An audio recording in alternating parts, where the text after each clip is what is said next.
Bueno, yo creo que todos lo fuimos asumiendo porque no teníamos alternativa. En ese minuto no teníamos alternativa. Todo, todo hecho disidente podía significar no tan solo perder tu trabajo, podía significar la cárcel, podía significar un daño para ti y para tu familia. Entonces, eh, por lo menos en mi entorno, todo lo que se me decía era que yo no me metiera en nada, de que yo no hiciera nada, de que yo nada. No, fuera una simple observadora de los hechos. A mí me costó después encontrar trabajo acá en Rancagua.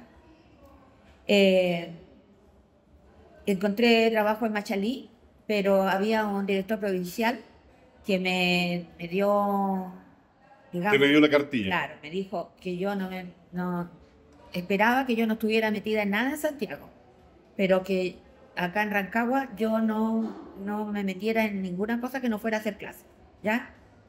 Y, y en Machalí era como vivir, como dice, como un siglo atrás. Era un pueblito muy tranquilo, muy Bucólico. claro. Donde nosotros nos empezamos a juntar, en los perfeccionamientos que tenían, que se hacían por zona, que nos empezamos a juntar TPS. claro, y las zonales, que eran zonales de lenguaje, zonales de historia, de naturales. Entonces, ahí uno empezó a ver cómo iba a comentar cómo íbamos perdiendo los derechos, por ejemplo, se acabó en los trienios, los cambiaron por bienios. eh, ya los trienios significaba, tu primer trienio significaba un reajuste importante en el sueldo. Claro. En cambio, el bienio era como la nada misma. La facilidad con que el profesor era despedido por el artículo, la letra F del plan laboral que se nos empezó a aplicar. Claro. Y Entonces, además, esa era junto con eso, empezaron a aparecer los nuevos planes y programas, se nos quitó el espacio para perfeccionarnos, o sea, profesores reunidos, no, por ningún motivo, ¿ya? Entonces, eh, nos atomizamos, cada uno eh, eh, trató de sobrevivir de la mejor forma. Y yo recuerdo que una de las formas que encontramos fue el folclore. Fue empezar a cantar, agruparnos. A lo mejor los hombres siguieron con el fútbol, nosotras armamos No, para botar la nebra, con- nosotros hicimos radioteatro, ya. o lo que hoy día se llaman podcast. Podcast. Claro, nosotros hicimos, Dramatizamos participamos en cuentos. conjuntos folclóricos, participamos en eventos que creaba el Instituto de la Juventud, no Sí. sé, grupos. Ya. festivales. Claro, también nosotros nos infiltrábamos en cosas que eran institucionales, ¿ya? Recuerdo. Y en eso inevitablemente iba surgiendo el aspecto político porque nosotros veníamos de experiencias políticas. Claro. Entonces, yo recuerdo que cada encuentro nacional que se hacía con los conjuntos folclóricos del magisterio, uno llevaba su cartita bajo la manga donde hacía ver todas estas cosas que estaban ocurriendo con la pérdida de derechos, ¿ya? Claro. Y una de las maneras de afirmarse, de que no fuera tan fácil despedirte, era pertenecer a estos grupos pues, de folclore, digamos, hacerse un poco indispensable en algunos espacios. Eh, yo siempre sostuve que a mí no me iban a echar porque yo era buena en lo que hacía. Bueno, con los años comprobé que al sistema eso no le importaba nada. Le importaba un carajo. Era buena en lo que hacía. Yo me acuerdo que terminé la enseñanza media, ahí en dictadura, terminé la enseñanza media y me fui a trabajar. En el intertanto, nosotros éramos 6 hermanos. Mi papá obrero y mi papá se le ocurre morirse, en el 74. ¿Ya? Fallece mi papá, pero aquí también tiene que ver con el proceso este de la educación. Yo soy el tercero de mi hermano. Mi hermano mayor el único que había egresado, mi hermana, como buena mujer, estudiaba y trabajaba. Ella salió del comercial, estudiaba y trabajaba. Y en la universidad seguían el mismo cuento. Y yo entré a trabajar, yo egresé de la industrial y fui proyectista, ¿ya? Trabajé con un dibujante técnico del DUOC, cuando el DUOC era original, era el Departamento Universitario Obrero Campesino, que era la esencia, allá en la zona de Curicó. Y eso hice como unos 2 años, y de repente mis hermanos mayores me dicen, ¿sabes tú que no, tú tienes que estudiar, volver a estudiar? Nosotros hemos acordado que, como sea, tú te vayas a estudiar, nosotros pagamos lo que hay que pagar en ese tiempo. Todavía la educación, digamos, en el ciclo, estaba hablando de 75, ustedes estuvieron en la universidad en 76, digamos, la parte más dura de la universidad en términos de pago se viene en los 80, después de los 80. Ahí había arancel diferenciado. Claro, claro. Entonces todavía, de hecho, porque todos nosotros, los 6, estudiamos en la universidad, digamos. Hoy día habría sido imposible para una familia como la nuestra, pobre, un papá obrero, mi mamá, fuera de cuidarnos a nosotros 3, tenía 3 hermanas más en la casa como hijas menores, entonces habría sido imposible. Ya, y entré a estudiar. Entré a estudiar a la universidad y mi opción, ese obrerismo que le queda a uno es profesor. Y también con la teoría, profesor, nunca me va a faltar pega. Ya no voy a ser físico nuclear, ni nada por el estilo, ni arquitecto, ni profesor. Y postulé a 2 carreras. Ahí tengo, la otra vez encontré la de postulación. Claro. Y postulé a castellano y postulé a historia. Y quedé en la UTE, en castellano. En el 79, tuve la posibilidad, yo tenía un profesor que era alumno del director de Granero, que era Claudio Gutiérrez, Ya. el jefe del área. Don Claudio. Don Claudio, que era un doctor en educación y que nadie entendía, salvo los de Granero, porque era de Granero, cómo un doctor en educación era director de una escuela de tercera categoría. A esa altura las escuelas ya tenían las letras. Claro. Era C8, C9 era lo que hoy día se llama Liceo Misael Lobo Monroy, que era un compañero mío de aquellos tiempos, profesor. Y entré a trabajar, me ofreció trabajo mi profesor de la universidad.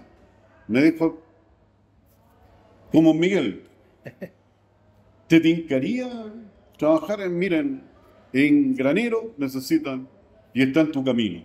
Yo estudiaba en la mañana y en la tarde, desde las 3:30 a Granero.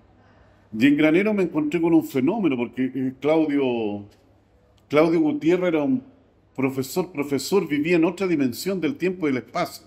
Se creía todo este cuento que implementó de la educación personalizada y desarrolló un proyecto.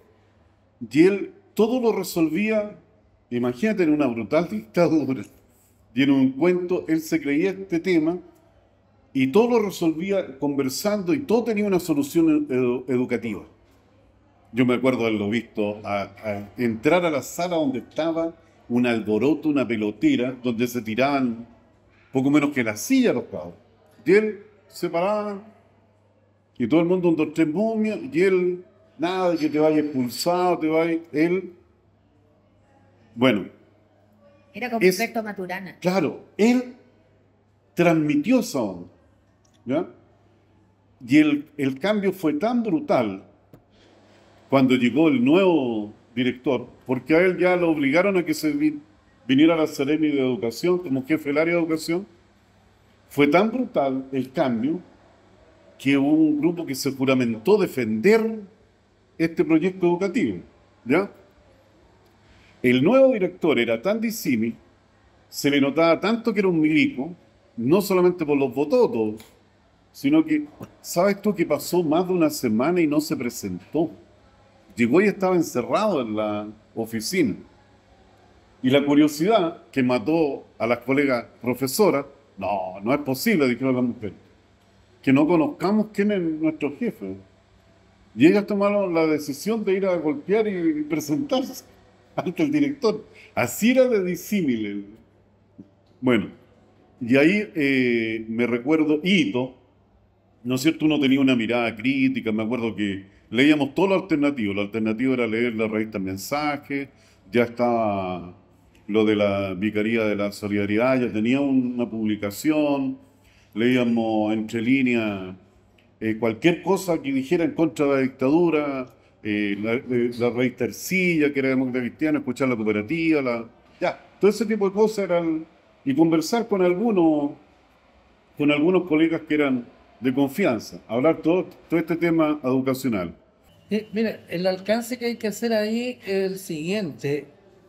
Como yo entré a trabajar en la educación, en la ETP, la educación técnica profesional, la industrial, a nosotros nos ocurre el fenómeno de que llega una orden de la noche a la mañana, ¿cierto? En el año 79, don Miguel Alfonso Doren, gobernador de acá, Milico, junta a todo el personal, le dice: ustedes se van volando de acá porque esto, ¿no es cierto?, nosotros lo vamos a ocupar para lo que hay que ocupar. ¿Ya?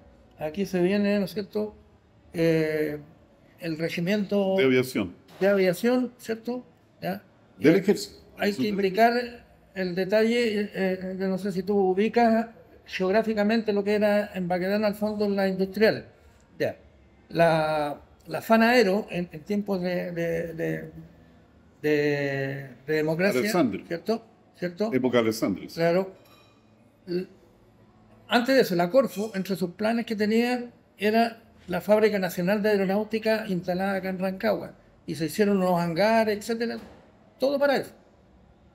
Ahí algo ocurrió con eso que quedó ahí. Era una ¿Ya? empresa española. Correcto. Al lado del aeródromo de Rancagua. Exacto. Está el aeródromo al lado y acá el local este. Y de aquí ocurre un fenómeno en el año 66, la Escuela Industrial número 1 de Rancagua funcionaba ahí en la avenida Cachopal en unas medias aguas, ¿ya? Y le habían prometido que alguna vez iban a tener la escuela y no pasaba, ¿ya? Y gracias a los dirigentes estudiantiles de esa época, muy peleadores, etcétera, etcétera, hicieron un paro, etcétera, etcétera. Y en esa época la solución que se buscó fue, ¿cierto?, mandar a la escuela industrial, que ya está creciendo, ¿cierto?, en matrícula, ahí al local de la Fanaero. En esa época. Yo sé lo que me indicaban a mí en la historia, porque yo llevo el Que 79. la contaron viendo, porque fue una toma. Claro. Los estudiantes se la tomaron. Era Rolando Calderón, que fue presidente de la CUT, Eso. era presidente del Centro de Alumnos de la Industrial en ese tiempo. Con la toma presionaron, por lo tanto, Claro. para que ocurriera lo que ocurrió. El tema es que la industrial, ¿cierto?, como parte de la ETP, en el año 79, esta autoridad militar llega y dice: ustedes se van, y todo el mundo dijo: bueno, ¿para dónde nos vamos? No, no se preocupen, a ustedes se les va a construir una escuela industrial nueva, ¿cierto? Y hablaron de que tenían unos recursos de teniente, había plata, ¿ya? Y la orden que se nos dio a nosotros: vayan guardando sus cositas. Nuestras cositas eran las máquinas, no era llegar y mover mesas y sillas como en cualquier otra escuela. Las máquinas, no era un tema menor, ¿ya? Y todo el asunto. Ya empezó todo ese proceso. En el año 80, ¿cierto?, por ahí por marzo, nos dicen que tenemos que irnos al nuevo liceo industrial acá en la Alameda y al lado del terminal de UCE, ¿cierto? Y llegamos a lo que nosotros le llamamos la calle Fósforo, porque nosotros ya no solamente teníamos espacio, teníamos bodegas subterráneas, nos llegaba material de desuso de teniente. Los chiquillos tenían esa posibilidad, que si se equivocaban no se preocupaban, lo botaban y poníamos material nuevo. En términos de aprendizaje, un pequeño detalle, pero súper importante, porque después en un trozo de material había que pasar el año completo, así que la serie sistemática había que borrarla, hacer de nuevo, y si te echabas a perder, oye, echaste a perder tu proceso y quedaba más o menos en pan. Bueno, llegamos al año 80 acá, a un nuevo local, todo reducido. Y en el tema laboral empieza a asomarse cuando viene el Cambio de patrón. Claro, Del Estado viene una corporación de, Subvencionado. ya, de promoción del desarrollo, la Corprode, y nos dicen y nos hacen una separación. O sea, el fenómeno que ya se estaba dando, que era el de la municipalización, para nosotros eso era otra cosa, ¿no? Ustedes no van a ser municipalizados porque ustedes son de la ETP, Y También eso te daba otro pele. Claro. bueno, de alguna manera de la problemática te tiraba para otro lado, pero también había una problemática ahí, pues, ¿cuál era? Puta, ¿cómo nos organizamos para enfrentar esta cosa? Porque no es un predador, ¿ya? ¿Y qué va a pasar con lo ganado, las conquistas, etcétera? Las conquistas sociales. Y ahí descubrimos que el camino que teníamos nosotros era la sindicalización, ¿ya? Y formamos, que fue uno de los primeros sindicatos de profesores acá, ¿cierto? ¿Ya? Ahí en la industrial.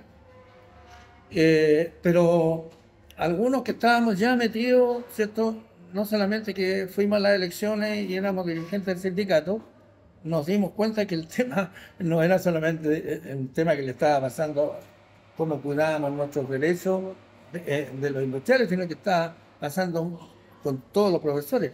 Entonces nos empezamos a relacionar con el colegio de profesores, ¿ya? ¿Y con qué profesores? Con aquellos que empezaron aún en el esquema del 76 para adelante, de que el colegio de profesores era de profesionales, ¿cierto? Pero que eran profesores que trabajábamos o nos conocíamos y empezamos un poco a acercarnos en el cuento. Ahí yo, ¿no es cierto?, no solamente me tuve que empapar de todo el tema del 81 en adelante con el 35-51, el decreto ese, que es la famosa deuda histórica, sino que además, ¿cierto?, de la problemática que estaba pasando en toda la región. Y gracias a eso yo conozco a Yorma, ¿cierto?, cuando formamos, ¿no es cierto?, de alguna manera nos vimos la necesidad de organizarnos para ver qué hacíamos con tanto profesor que estaba despedido, ¿ya? Y ya había empezado ya esta famosa municipalización. Entonces, entre comillas, lo positivo de este cuento, para mí, ¿qué es lo que fue? Que nos dio una dinámica de sí o sí teníamos que organizarnos y teníamos que unirnos con aquellos que no eran los naturales nuestros, digamos, ¿cierto? Los profesores básicos, los de científico humanistas y los dirigentes que estábamos en esta otra parte, vimos que había que sí o sí hacerlo, ¿ya? Y nos empezamos a relacionar y allí, ¿no es cierto?, viene uno de los fenómenos que obviamente desde Santiago se instala acá, que fue la organización de la Asociación Gremial de Educadores aquí, ¿ya? Y que por las características que se estaba dando de los movimientos que se estaban dando, nosotros nacemos, digamos, no de 9 meses, sino que como ya como ya más grande, como asociación provincial, ¿ya? Como AGES provincial. Se supone que Rancagua era el núcleo, pero llegaron colegas con problemáticas de las distintas comunas y que dio origen a esto. Entonces, ese fenómeno, dentro de todo la repre y todo lo que se estaba perdiendo, a mí me parece que hay que rescatarlo, que es muy valioso, porque se logró de alguna manera romper con esto que por decreto estaba tratando de hacer la dictadura. Cuando el 76 instala el colegio de profesores, ¿cierto? La idea era, lo que en parte lo logró, ¿ya?, que era, entre comillas, profesionalizar, ¿ya?, y repartir el ganado, ¿ya? Entonces, esta organización, AGES, da los primeros pasos en que la problemática era una sola nomás. Entonces, la AGES empieza a abonar, digamos, yo diría, la discusión y la acción gremial para ir al fondo del cuento, que este no era un tema de profes de la ETP, profes básicos científicos o de Rancagua, digamos. Esto era una cuestión nacional y que había un sistema que estaba tratando de instalarse. Es que yo pienso que el tema es importante la Constitución del 80, que es el tema, porque ahí es donde queda establecido esto de la educación subvencionada y el Estado subsidiario. Yo pienso que ahí el punto alto que la dictadura institucionaliza su contrarreforma, contrarrevolución, su proyecto con la Constitución. Digamos, la dictadura, esto es como al revés de lo que queríamos hacer con la Convención Constituyente, ¿no es cierto? Que era tener primero una Constitución y después los cambios. No, la dictadura implementó a la fuerza y voy a ello porque fíjate tú que el fenómeno, ¿no es cierto?, de la educación subvencionada, la subvención mayor era la subvención estatal, ¿no es verdad? La subvención estatal, el gobierno cuantificó cuánto se gastaba en cada alumno, y era la subvención estatal, la fiscal era la más alta, por eso la dictadura implementó todo un proyecto para deshacerse de ¿ya? Y las escuelas industriales, técnico-profesionales, la escuela técnica, la escuela agrícola, todas esas, las que estaban en manos del Estado, las regaló la dictadura.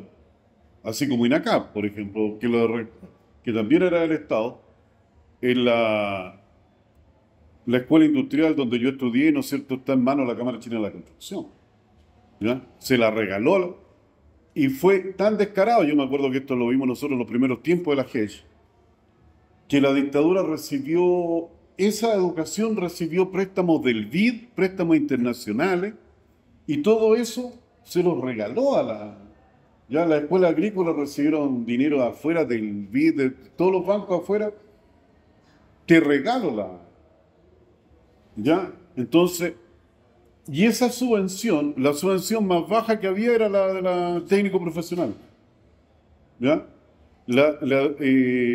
Digamos, después de fiscales estaban los municipalizados y los colegios subvencionados propiamente tal, particulares subvencionados, como callamos, ¿ya? Esta cosa de los subvencionados.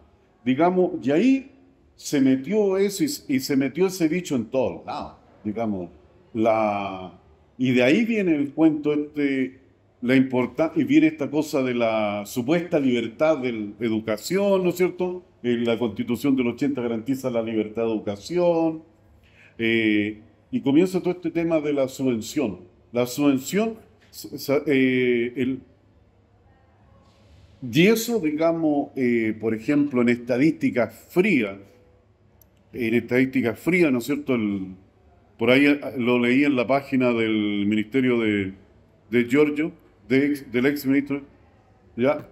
En estos 40 años o más de implementación de la subvención educacional, tenemos 5.300.000, dice ahí.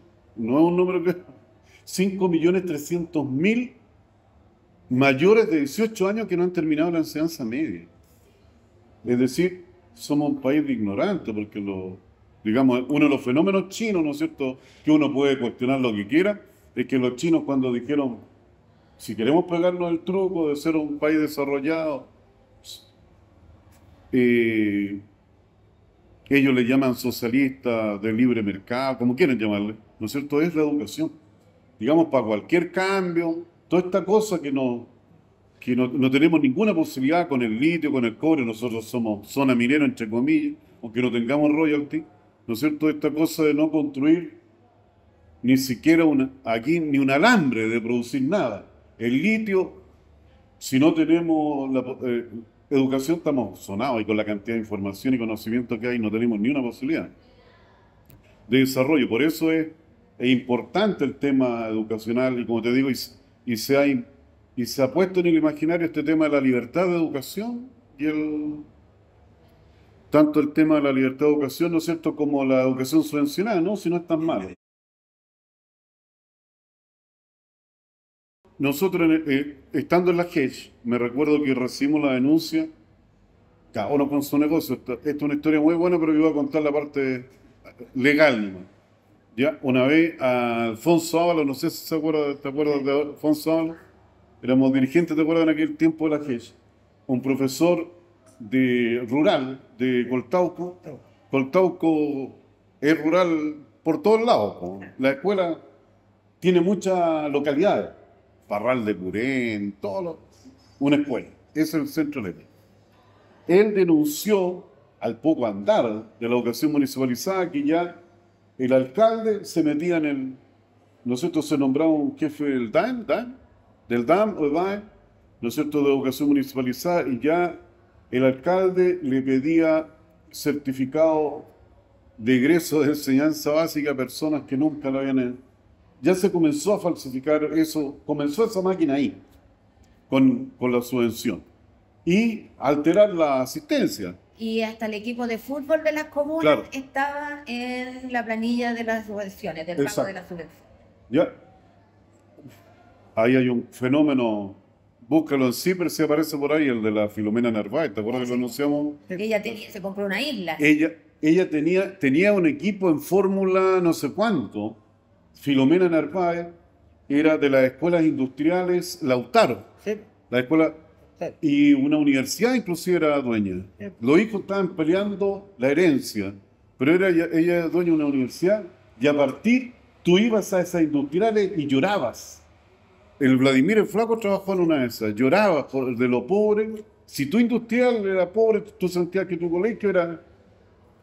Sentías que era el millonario al lado de esos... Y esa señora se hizo millonaria de la educación, sin saber leer ni escribir. Llegaban helicópteros a su colegio. Entonces, nosotros con esta denuncia la hicimos aquí en Contraloría, que está aquí a la vuelta. En la Contraloría hicimos, porque el profesor este sacó los libros y nos demostró, nosotros le dijimos con el Luigi, ¿sabes? Si tú no estás ahí, vamos a la notaría, certificamos que tú, y lo metemos a Contraloría. Lo metemos a Contraloría y Contraloría dice, en dictadura, que hay delito, y se va al tribunal. Ahora, como éramos pobres, ¿no es cierto? Teníamos todo el abogado, todo lo demás, nosotros no podíamos presentar una querella, una demanda, no podíamos hacernos parte. ¿Ya? El Consejo de Defensa del Estado, el Contraloría se lo mandó al Consejo de Defensa del Estado y lo mandó a los tribunales. Así que nos llamaron a nosotros como testigos y denunciantes, ¿ya? Pero no éramos parte del proceso. Y ahí nos toca un juez que venía de Estados Unidos y que había visto todo este proyecto, y que en Estados Unidos la educación municipalizada era una maravilla. Y nos interroga, me acuerdo, con el Luigi, y nos carea, y nos pregunta, y nos tira lengua, pues nos tira, y dice, bueno, a ver, les quiero hacer una pregunta bien sincera. Ustedes están haciendo esta denuncia por razones políticas, ideológicas. Nosotros le decimos que no estamos de acuerdo con la municipalización y que esta era la mejor demostración de las denuncias que habíamos hecho. Y él, cara dura, nos dijo, bueno, yo vengo de Estados Unidos, yo creo en este sistema, ya funciona. Y hasta ahí Sería todo. sería todo. ¿Ya? Fue una bonita anécdota, te puedo contar yo. Eso ocurrió. Y yo creo que todo esto se une además con la crisis del 80, que la crisis del dólar, Claro. la cesantía, el PEM, El PEN, el POG.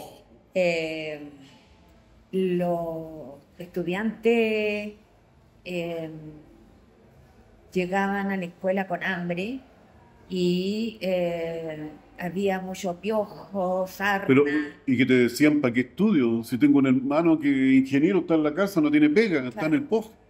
Está barriendo, en la mañana lo veo barriendo por un lado, al mediodía lo veo barriendo por otro lado, la plaza. Cambiando piedras de un lugar para otro. O sea, ahí también uno observó la falta de dignidad de una tarea, de una labor. Yo siento que en esa época todos fuimos un poco huérfanos porque no había nada que le hiciera sentido a uno. Claro. Entonces, yo me acuerdo que en la escuela unas chicas de pronto no se podían sentar y las llevé al consultorio y tenían sarna infectada. Entonces las empezaron a curar en el consultorio. Y a la vuelta pasábamos a tomar desayuno a la casa de mi mamá, porque Claro. muchos estaban sin desayuno, Sin desayuno. no comían. Y nosotros se hacía en la escuela todo lo que se podía, pero en realidad nunca la alimentación fue...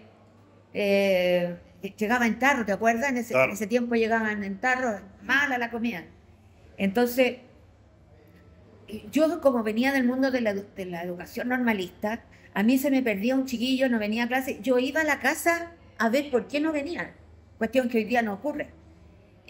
Cuando eran chicos nos amenazaban que nadie Iba a ir los carabineros, iban a ir los pacos. Pero uno se encontraba con situaciones dramáticas al ir al hogar ese, porque padres cesantes, hermanos hacinados. Claro, una pobreza tremenda. Yo me acuerdo que en ese tiempo empezaron a entregar las casetas sanitarias de la población General Bonilla. Y la gente había sacado hasta el flexi para quemarlo, para hacer fuego, para poder tener agua caliente. Y habían vendido el medidor de la luz, el medidor del agua, los artefactos sanitarios. No, era una situación muy difícil de sostener y ahí yo creo que un poco empieza a despertar el tema de protestar, porque se empezaron a hacer ollas comunes. Claro. Empezaron a crear ollas comunes en la periferia. Entonces, yo recuerdo que al alero de esto también se empiezan a dar, empezamos a dar películas, Claro. a politizar el tema de la pobreza, a politizar el tema de esta... Bueno, no nos dábamos cuenta, pero sí lo que teníamos que hacer, la exacerbación del militarismo al interior de los colegios, formarse en cada hora de clase, después de cada recreo, formarse y todo derechito Y los actos. y los actos. Los actos, el día lunes, si no tenía una fecha importante, aparecía una batalla que solamente está en la efeméride militar. Era una cuestión Fue una exacerbación de Claro. todo lo militar. del chauvinismo. Entonces, claro, al alero de la GES empezamos a hacer cosas como protestas tan simples como andar con un solo aro. Claro. Después de lo de Manuel fue andar con un crespón negro.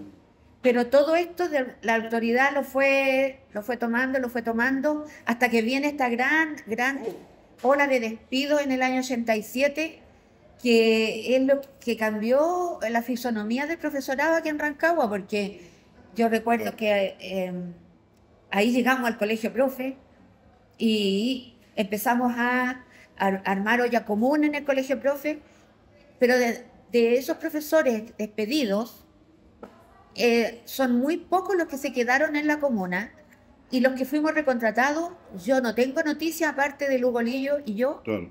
otros que hayan recontratado. Los 3 años que yo estuve de exonerada, digamos, era un castigo que tenía que ver con un exilio que tú vivías en tu comuna. O sea, la injusticia de que, o sea, no puedo trabajar en el servicio público, pero no porque yo sea mala profesora, sino que porque yo soy una persona que provoco, ¿cómo le llaman? Conflictiva. Eres conflictiva, Conflictiva, ¿ya? disociadora. Claro. Entonces, chuta, yo me vi en la necesidad, a diferencia de otros profes, yo me vi en la necesidad de contarle a todo el mundo que a mí me habían exonerado. Yo poco menos que lo gritaba en la calle y en ese tiempo yo no me atrevía a hablar en la calle, entonces el Miguel era el que hablaba por los exonerados, aun cuando él no estaba exonerado en ese tiempo. Y en la olla común, que el dirigente en ese tiempo era radical, no me acuerdo cómo se llamaba él. ¿No era Sotomayor Rodríguez? No. Pero él decía que había que cuidar el colegio porque los comunistas se iban a apoderar del colegio. Del colegio. Yo me acuerdo que llegué, yo nunca pertenecía al colegio, pero llegué de apoderado de una de las candidaturas de usted, de alguien Claro. de la lista. Y me recibió, me encontré con el Claudio Arellano. Claudio Arellano, que es muy formal, fuimos colegas en Granero, demócrata cristiano, pero su papá era comunista, ya había sido dirigente de la Chicorodal. Me encontré con él y yo iba con el Claudio Acevedo. Y él sabía que yo había estado en la GES y todo lo demás y me dijo, ¿y a qué vienes? Aquí vinimos a hacer la revolución. Y el Claudio se le cayó hasta la gomina porque se veía muy engominado. Él trabajaba en el Instituto Higgins. En el Instituto Higgins, fue director. Bueno, a mí me pasó un fenómeno. Yo caí preso en el 84 y eso significó que no pude trabajar más en el sistema, en el fiscal, en el público, ¿ya? Así que ahí me fui a subvencionar, manual de sala, y curiosamente ahí me contrataron en el Instituto Higgins. Como yo había trabajado con los profesores ad honorem, ahí hicimos un preuniversitario en el liceo nocturno.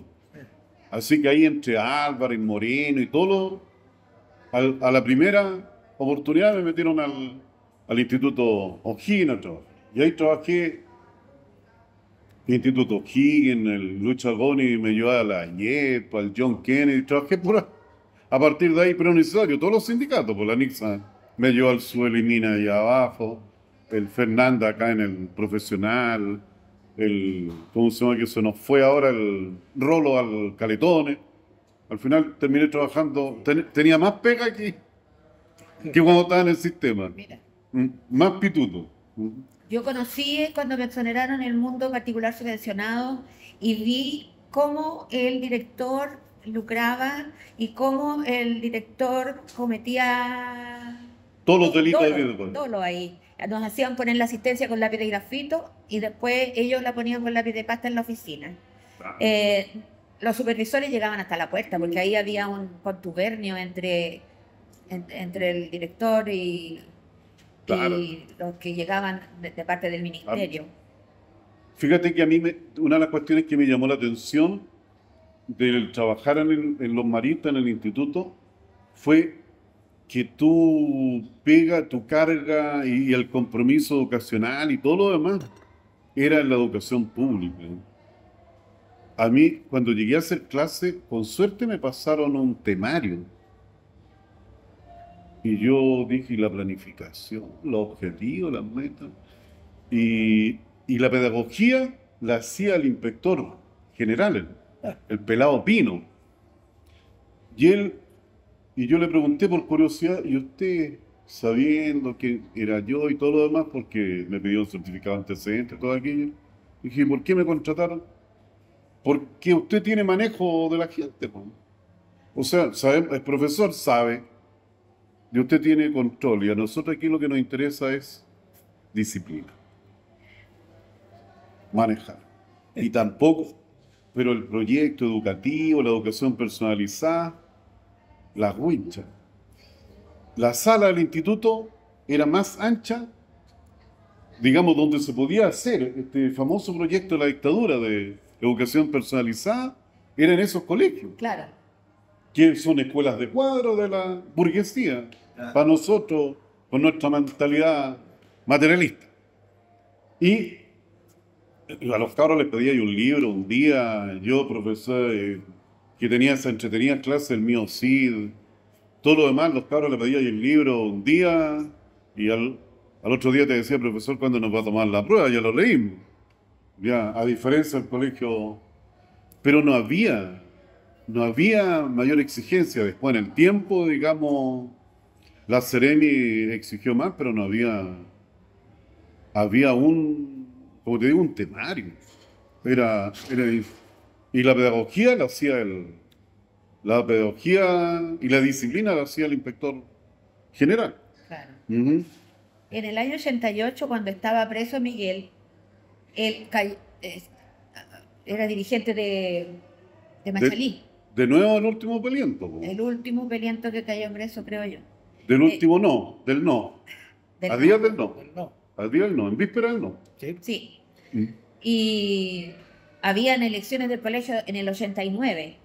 Y lo defendía un abogado del colegio de profe. ¿Ya? Entonces yo dije, si hay elecciones y deja de ser dirigente, nada me asegura que lo siga defendiendo el colegio. Claro. Entonces, no se atrevían los profesores a ser candidatos por sus comunas y armamos una lista, Miguel, yo y dos profes más. Y Miguel salió electo dirigente siendo el único profesor que estaba preso. Estaba preso. Claro, y salió electo dirigente. Y yo tuve la oportunidad de agradecérselo a los profes de Granero no hace más de 10 años. Que la Verónica Díaz, que es dirigente de Granero, o sea, ahora es regional, ella me dio la posibilidad de que en otra generación, pero de manera simbólica, yo agradeciera la valentía que habían tenido esos profesores de votar por un profe que estaba preso y un Y profe que acusado estaba de delito. exonerado. Entonces, para mí eso fue un acto de alguna manera de valentía de los profes, porque a los meses después se hizo una nueva elección y ahí sí que postularon los colegas de la comuna. Sucedía. Había todavía algo de solidaridad.